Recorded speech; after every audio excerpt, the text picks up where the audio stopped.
Hi, welcome to Friday Night Chats. It's a little bit in the evening in Los Angeles, and you can probably hear that I have my AC running.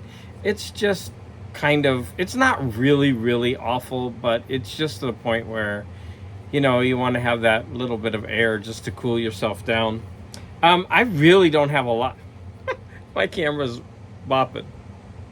I really don't have a lot to talk about, so every time I say that, I end up going over 30 minutes. So I do have the gift of gab. No one's going to refute that. Okay, so I'm going to start off with a story that I keep forgetting to tell. Now, this one is already over a month old or something, and the reason I'm going back to it is I have no controversies to talk about with you tonight, except this one. And I had to dig through for a story that I had forgotten, but it's kind of funny. So we're going to talk about Bella, the gay canceled dog. So this dog got canceled because she's gay or something like that.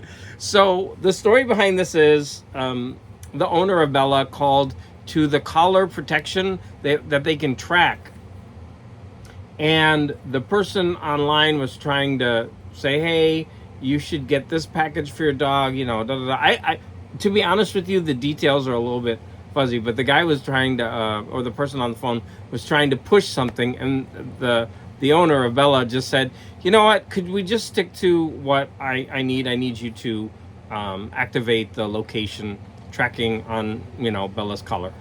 Okay, so then I guess the owner got an email or a letter saying, we no longer want your services at our company, so please find Bella another company. And so he called the company or something, or a few days later, he got an apology letter about the dog being canceled over this. But it did go viral, and I guess I saw this on Piers Morgan, but I thought that was really funny. Look at poor Bella. Poor cute Bella got canceled. She's a gay dog. I thought that was really cute. Okay. I learned a new vocabulary word, and where did I learn it from? A comic book. Pretty cool. Okay, so here's a page of the Fantastic Four. I'm reading through the Fantastic Four now. I'm on a Jack Kirby kick, and this is I think like issue 4, and it says, disturbed by the uncertain mood of the crowd, the distaff member of the Fantastic Four. And they're talking about Sue Storm because she's the only one, around. So it's referring to her. So I looked it up. Let me see if I can find the actual definition. So here it is. I'm going to read that to you. The word distaff in time took on the meaning women's work. And later, I'm reading this backwards. And later, woman.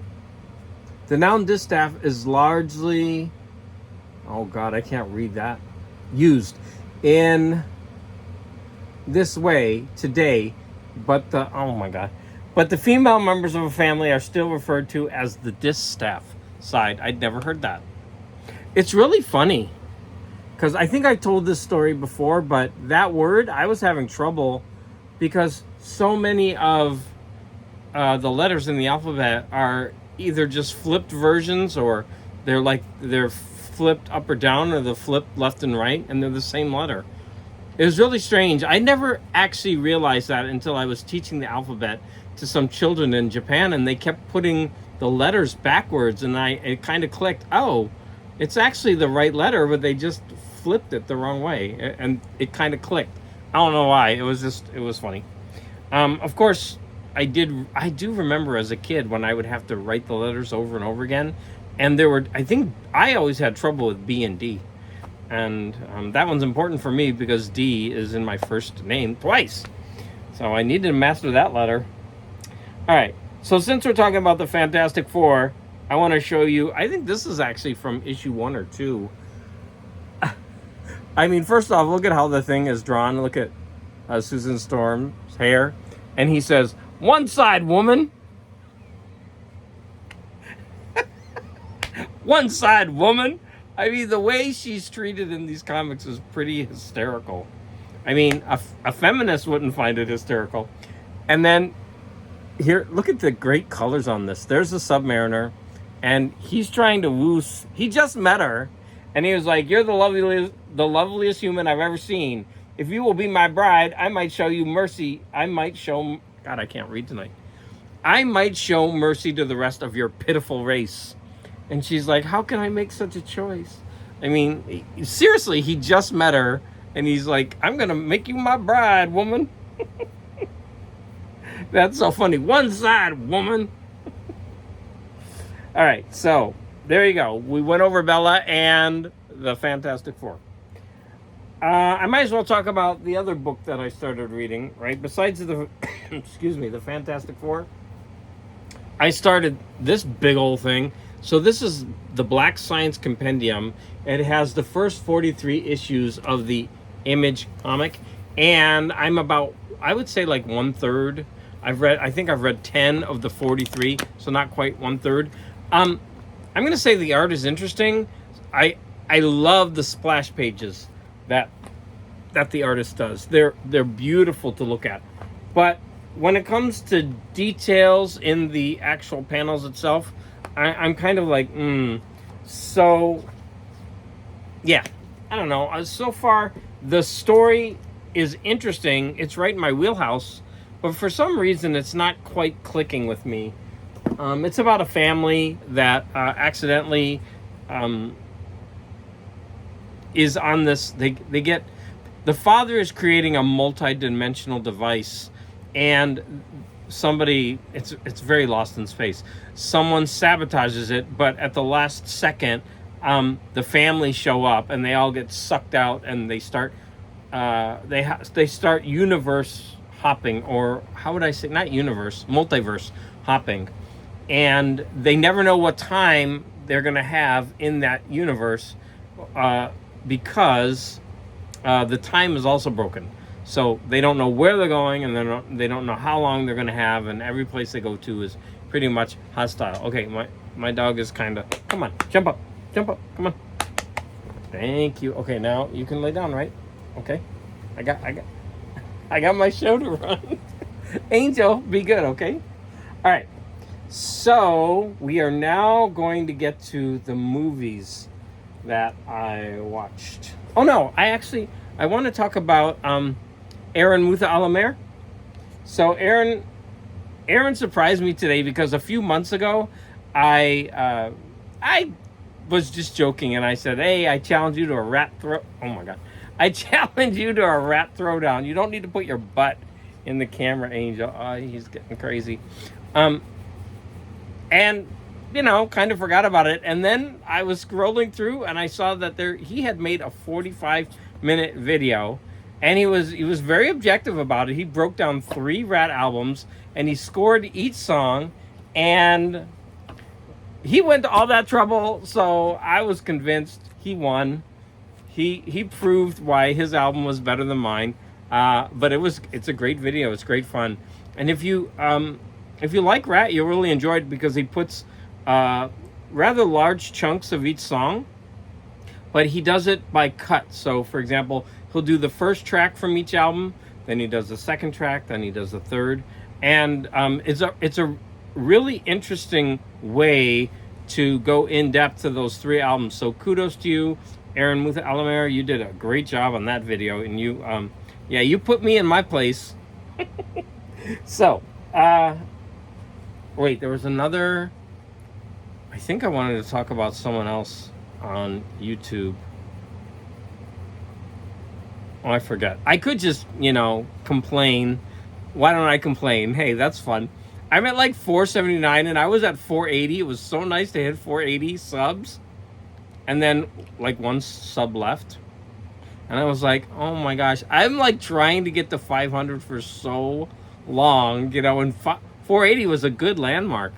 And then all of a sudden it went down again. I was like, So, I don't know. Unless you do a contest or something like that, it's so hard to get to, these lofty goals. And 500 isn't even that much, to be honest. But I can't make it there. Okay, so the rest of the video, I'm going to talk about the movies that I saw and the shows. Let me see. Let me do the shows first, because they're fast. we started watching What We Do in the Shadows. Now, I saw that movie, and I really enjoyed it. And the bad thing is, I wanted my husband to watch it, because as soon as he started watching the show, he started really liking it. And so I looked it up, man, but it's out of print, and it's not streaming either. But anyways, we're watching What We Do in the Shadows, and it's kind of funny. Like, you have to like that type of humor. But basically, this camera crew is following around a group of vampires, and they're all disparate. They live in this house. If you've seen the movie, you know exactly what it's like. But it's pretty funny. We've been watching The Amazing Race, and we're all the way up to the most recent season. And it was really interesting because we watched the first episode, but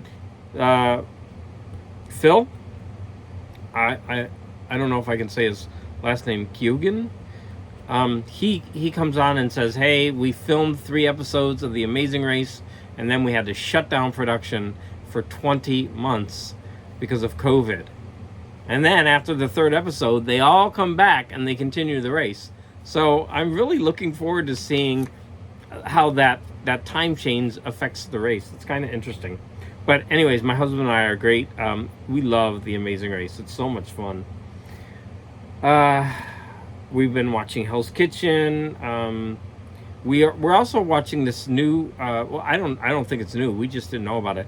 But Gordon Ramsay goes around the world, and he tries to find out about local cuisines.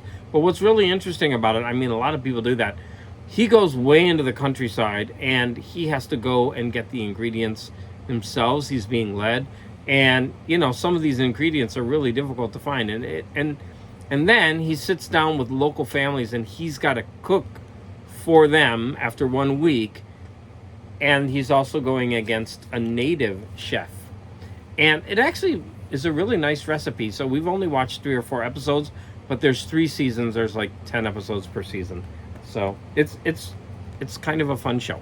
All right, I have 4 movies to discuss with you, and I am going to rant about one of them, unfortunately.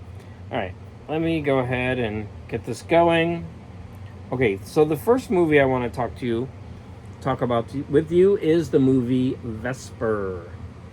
Now, this movie surprised me because it really created an interesting world, and I think it's very low budget, but wow, the ideas that it came up with. The movie is entertaining, it's interesting, and it drops you into this world that is just very inventive, very creative. It's in many ways, it's very like Cronenberg. So we're actually going to come to Cronenberg again later.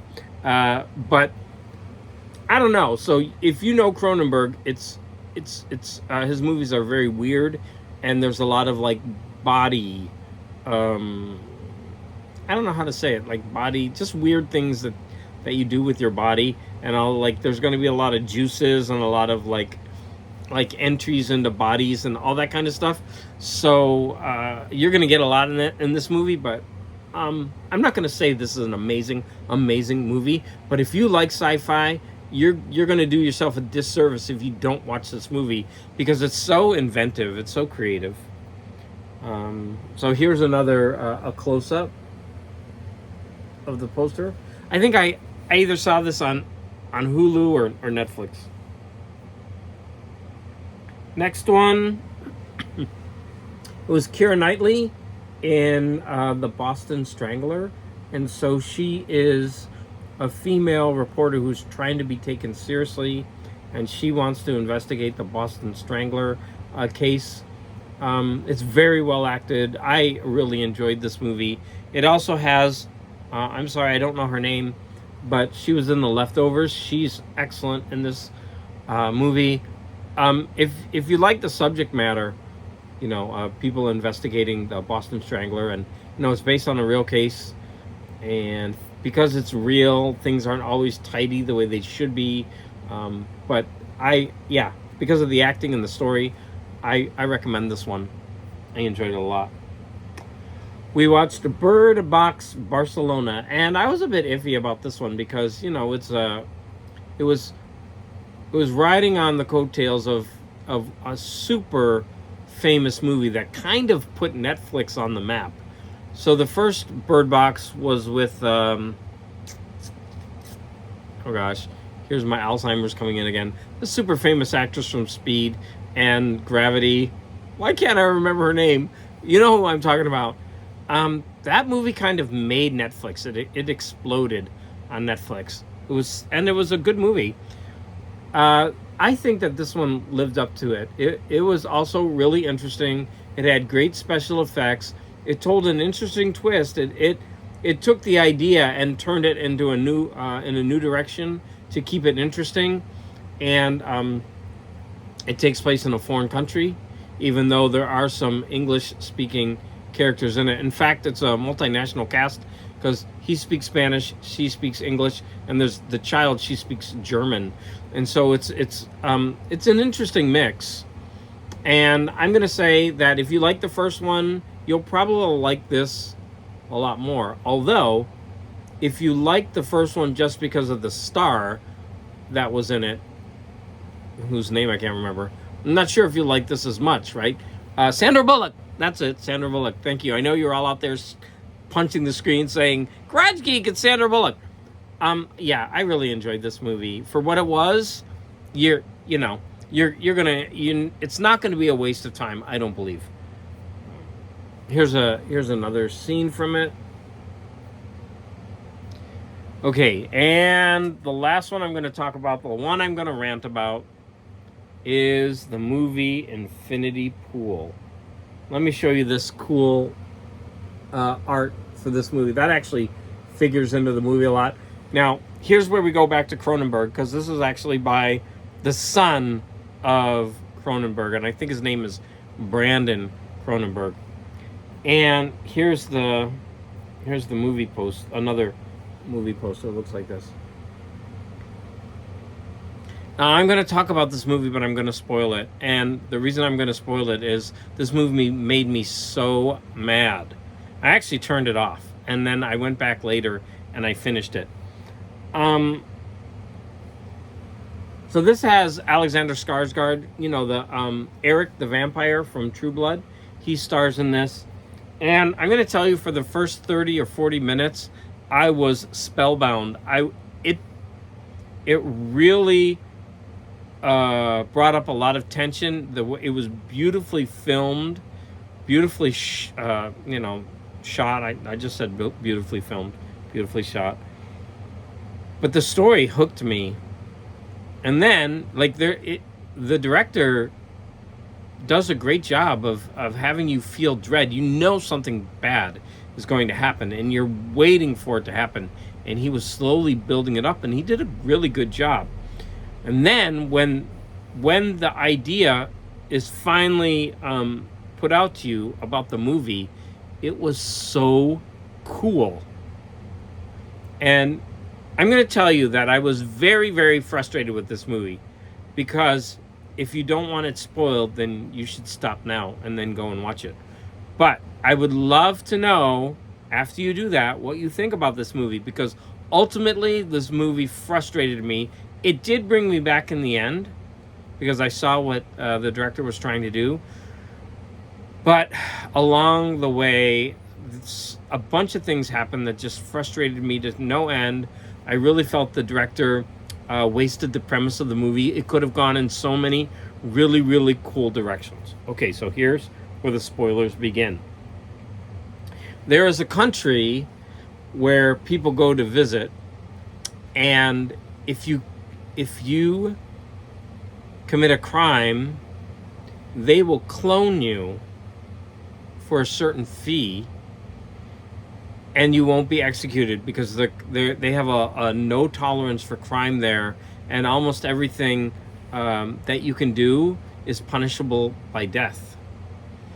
And so they clone the it's trying to copy it to go to for me to paste it somewhere.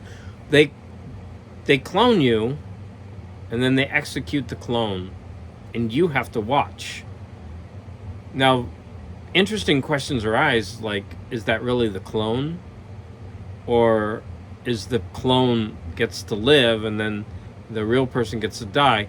Now, and another thing that's weird is that if you commit murder, then the son of the person who was murdered gets to enact the family vengeance. And the son, who, like, he accidentally runs over somebody when, they weren't supposed to be out. They left the compound where they were staying as tourists. And he's with these people, and they accidentally run somebody over. It's very gruesome. They leave the scene of the crime. They go back to the compound, but they're caught anyway.